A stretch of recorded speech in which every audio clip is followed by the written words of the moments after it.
Yeah. When do you remember having initial conversations with Rob about working with WWE? Would that have been after ECW was done or before? Well, I didn't tamper with the contract. I didn't want to screw around Paul or Rob. You don't want to cultivate someone's bad habits. He was going to fulfill his obligations, but I was very interested in hiring him in '97, and just had to work things out. And he was in a heavy program there at ECW, so he needed to finish that, and we didn't need to put Paul in a bind. Sometimes the booker realizes this talent is going to leave, Right. and so we have to take that into uh, accordance. It's going to happen. And so, do you want him to come to you, or do you want him to go to someplace else? And of course, WCW is out there, and but I want to make sure we got Rob on our roster at some point, and we finally did.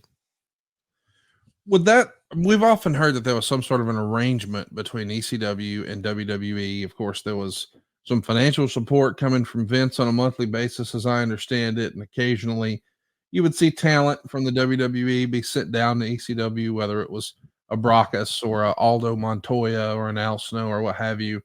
Yeah.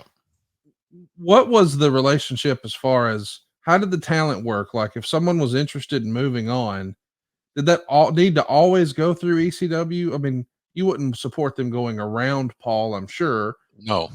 So I'm just curious. Do you think that's why maybe in '97 more of that talent went to WCW because they felt like they couldn't go through Paul to get to you guys? So maybe the Ravens and the Stevie Richards and the Mikey Whipwrecks and Sandmans and all those guys Mhm. went the WCW route just because it was the path of least resistance. They might have. They might have. That's a good point, Conrad. They might have, no doubt. Uh, but all those guys you mentioned were guys that I didn't jump through hoops to hire. Okay. To be honest with you, I want at the end of the as the ECW brand matured, I wanted the Dudleys. I wanted Dreamer, and I sure as hell wanted Rob Van Dam, among other guys. So yeah, that was on. There were I had a small list of ECW guy Taz. I wanted to sign Taz, and we did. We all those guys we got, and it just took a process and time and patience. And I didn't want to, and I was not going to do anything uh, that would be new information to Paul Heyman. Right. It's just out of professional courtesy and the way you do business, uh, the right thing to do is say, hey, look, we're interested in hiring Rob Van Dam, for example, for the sake of this story. And how can we make that happen? So when can you allow him to exit? Because I didn't want him to exit and then go back. So we got one more angle. We thought of one more thing he can do. I didn't want one more thing. I want you to finish it the way you want to finish it, and the finish is that. It's the finish, and then we get him, and he'll be with us full time.